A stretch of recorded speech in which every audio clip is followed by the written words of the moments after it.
Hangal gang ರೇಪ್ನ 7 ಮಂದಿಗೆ ಜಾಮೀನು ಸಿಕ್ಕ ತಕ್ಷಣ ವಿಜಯೋತ್ಸವವನ್ನು ಆಚರಿಸಿದ್ದಾರೆ. ಈ 7 ಜನ ರೋಡ್ ಶೋ ಮಾಡಿದ್ದಾರೆ.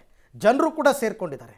ಎಂಥ ಮನಸ್ಥಿತಿಯ ಜನ ಅಂತಂದ್ಬಿಟ್ಟು ಇವರೆಲ್ಲ ಗ್ಯಾಂಗ್ ರೇಪ್ನ ಇವರು ಮಾಡಿದ್ದ ಅನಾಚಾರ ಜೈಲಿಂದ ಬಂದ ಮೇಲೆ ತಿರುಪೆ ಶೋಕೆ ಮಾಡಿದ್ದಾರೆ. 2024ರ ಹಾವೇರಿ ಹಾನಗಲ್ ಗ್ಯಾಂಗ್ ರೇಪ್ ಪ್ರಕರಣ 7 ಜನ ಆರೋಪಿಗಳಿಗೆ ಜಿಲ್ಲಾ ಕೋರ್ಟ್ ಜಾಮೀನನ್ನು ಕೊಟ್ಟು ಬಿಡುಗಡೆ ಮಾಡಿದೆ. ಜೈಲಿಂದ ಬರ್ತಾ ಇದ್ದಂತೆ ರೋಡ್ ಶೋ ಅಂತೆ, ಜಾಮೀನು ಸಿಗ್ತಾ ಇದ್ದ ಹಾಗೆ ಕಾರುಗಳಲ್ಲಿ ರ್ಯಾಲಿ ಮಾಡಿದ್ದಾರೆ. ಅಕ್ಕಿ ಆಲೂರು ಪಟ್ಟಣದಲ್ಲಿ ರೋಡ್ ಶೋ ನಡೆಸಿದ್ದಾರೆ.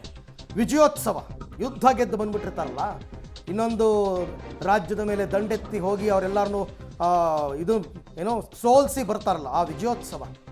ಬಟ್ ಇವ್ರ ಮೇಲೆ ಇದ್ದಿದ್ದ ಆರೋಪ ಏನು? ಅತ್ಯಾಚಾರ, ಗ್ಯಾಂಗ್ ರೇಪ್ನ ಆರೋಪಿಗಳಿಗೆ ಜಾಮೀನು ಸಿಕ್ಕಿದೆ. ರೋಡ್ ಶೋ ನಡೆಸಿದ್ದಾರೆ. ನಾಚಿಕೆ ಆಗಬೇಕು ಇವ್ರಿಗೆ. ನೋಡಿ, ದೃಶ್ಯದಲ್ಲಿ ನೋಡಿ, ರೋಡ್ ಶೋ ನಡೆಸಿರ್ತಕ್ಕಂಥದ್ದು. ಇವರು ಜೈಲಿಂದ ಬಿಡುಗಡೆಯಾಗಿ ಏನೋ ದೊಡ್ಡ ಸಾಧನೆ ಮಾಡಿಬಿಟ್ಟಿದ್ದೀವಿ ಅಂತ ಆ್ಯಕ್ಚುಲಿ ತಲೆ ತಗ್ಗಿಸ್ಕೊಂಡು ಇವರು ಮನೆ ಸೇರ್ಕೋಬೇಕಾಗಿತ್ತು. ಅಲ್ಲಿ ಜಾಮೀನು ಪ್ರಕ್ರಿಯೆ ಬರಬೇಕಾದ್ರೆ ಕೈಕಾಲಿಗೆಲ್ಲ ಬಿದ್ದಿರ್ತಾರೆ ನ್ಯಾಯಾಧೀಶರಿಗೆ, ದಯವಿಟ್ಟು ಕೊಡಿ ಅಂತ. ಸುಮಾರು ಸಲ ರಿಜೆಕ್ಟ್ ಆಗಿರುತ್ತೆ ಇಂಥ ಪ್ರಕರಣದಲ್ಲಿ.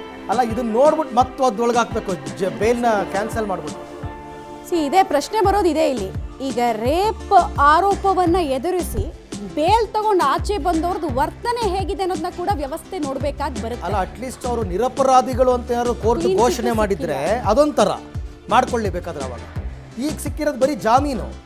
ಇವ್ರ ನಡತೆಯನ್ನ ಗಮನಿಸಬೇಕಾಗತ್ತೆ. ಆಮೇಲೆ ಬೇಲ್ ತಗೊಳ್ಳೋದಕ್ಕೆ ಯೋಗ್ಯರಲ್ಲ ಅನ್ನೋದನ್ನ ರೀಕನ್ಸಿಡರ್ ಮಾಡಿ ಇವ್ರನ್ನ ಒದ್ದು ಒಳಗಡೆ ಹಾಕಿದ್ರೆ ಸರಿ ಹೋಗುತ್ತೆ. ಯಾಕಂದ್ರೆ ಒಂದು ಅವರು ಅಪರಾಧ ಸಾಬೀತಾಗಿಲ್ಲ, ಆದ್ರೆ ಆರೋಪ ಎಂಥದ್ದು, ಗುರುತರ ಆರೋಪ.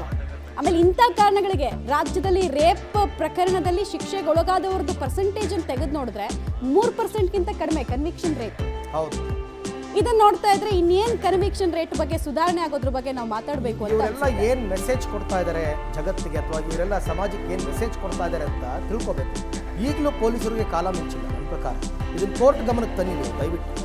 ಈ ವಿಡಿಯೋಗಳೆಲ್ಲ ಸಿಗುತ್ತೆ ನಿಮಗೆ, ಫುಟೇಜು. ಇದನ್ನ ಕೋರ್ಟ್ ಗಮನಕ್ಕೆ ತಂದು ನೋಡಿ, ಹೀಗೆಲ್ಲ ಸೆಲೆಬ್ರೇಟ್ ಮಾಡಿದರೆ ಇವರು ಜಾಮೀನನ್ನು ರದ್ದು ಮಾಡಿ ಅಂತ ಹೇಳಿ ಕೋರ್ಟ್ಗೆ ಹೋದರೆ ಕೋರ್ಟ್ ಇನ್ನೊಂದ್ಸರ್ತಿ ತೀರ್ಮಾನ ತಗೊಳುತ್ತೆ. ಏನಾದರೂ ಬೇಲ್ ಕಂಡೀಷನಲ್ ಇರುತ್ತೆ, ನ್ಯೂಸೆನ್ಸ್ ಕ್ರಿಯೇಟ್ ಮಾಡಂಗಿಲ್ಲ ನೀವು ಆಚೆ ಹೋದ ಮೇಲೆ ಅಂತ. ಇದು ನ್ಯೂಸೆನ್ಸ್, ಪ್ಯೂರ್ಲಿ ನ್ಯೂಸೆನ್ಸ್. ಹಾಗಾದರೆ ಇವರು ಇದನ್ನ ಷರತ್ತುಗಳನ್ನ ಉಲ್ಲಂಘನೆ ಮಾಡಿದ್ದಾರೆ ಅಂತ ಹೇಳಿ ಮತ್ತೆ ಅದು ಒಳಗಾಕ್ಬೇಕು. ಎಂಥೆಂಥ ಜನ ಇರ್ತಾರಪ್ಪ ಜಗತ್ತಿನಲ್ಲಿ ಅಂತ ಅನಿಸ್ಬಿಡುತ್ತೆ ಇಂಥವ್ರನ್ನ ನೋಡಿದ್ರೆ.